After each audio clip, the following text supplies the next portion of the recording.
What's going on, guys? Austin here, and this video is going to be 5-Minute Fantasies Week 13 recap, the hits and misses. I did a little bit better this week than I did last week, back up to about 60% again, so, above average, or at least what I think. I said to start Carson Wentz after his slide. Obviously he put up a great performance against Miami. Unfortunately, he couldn't get the win. I said to start Aaron Rodgers and Ryan Fitzpatrick, both. Those are good picks.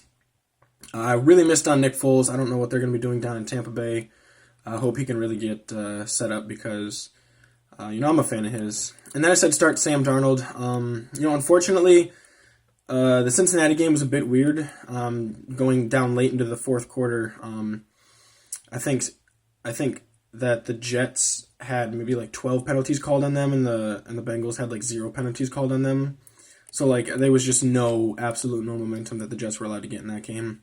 But then I said to sit Baker, said to sit Drew, said to sit Matt Ryan, and Garoppolo. I also said to sit Deshaun Watson, but, he did a lot better than I expected against New England. So, down into running backs, overall quarterbacks, I hit 70%. Running backs, I hit 58%. I said to start both of the Chargers, Eckler and Gordon. I said you're going to want to start Miles Sanders against Miami, and he really showed out, scoring about 21 fantasy points, and same thing with Todd Gurley. I said to sit Ingram, and then a lot of my sits I missed. I said to sit Chris Carson, I said to sit Mixon, I said to sit Chubb, and none of those were good picks at all. Again, 58%. I got 58% of the wide receivers too. I said to start Mike Evans. Obviously, that was a bad pick. I said to start Allen Robinson and Calvin Ridley, though. Those were pretty good. I said to sit Julio Jones. He ended up getting injured, but and not playing. But I don't think he would have done well anyway. So, that remains to be seen. I said to sit Chris Godwin. That was smart. I said to sit DeAndre Hopkins. He had about 15 points, so that's below his production. So, if you had a pretty stacked team and you didn't start him, I'm sure you did well. I said to sit both Odell and Jarvis. Jarvis did better than I thought he would. Odell did a little better than I thought he would, but still below what normal starting wide receivers should get. And then I said to sit Cooper Kupp, but he's still in a slide, but he got a little bit more.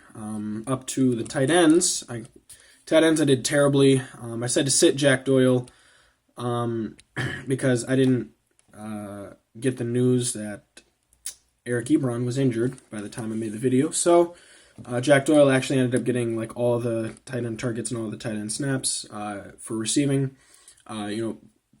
Jack Doyle is going to be a pretty good waiver wire pickup, especially coming into the playoffs for your fantasy seasons now. But I said to start Mark Andrews. Don't worry about the 49ers defense, and start Jared Cook. Those were all good picks. But sitting Kyle Rudolph and Darren Waller was not smart, and starting Greg Olsen, he just did average. Defensively, I got 75%. I said to sit Indy, sit Green Bay, sit Los Angeles Rams, and sit Buffalo. All those defenses got below what you'd normally expect them to do, and not great in general. I said to start Pittsburgh and start New Orleans. Those are good picks. Starting Carolina was bad, and then starting Chicago was mostly bad. But yeah, look a little bit later today for the Week 14 Booming and Busting start sits. And again, thank you.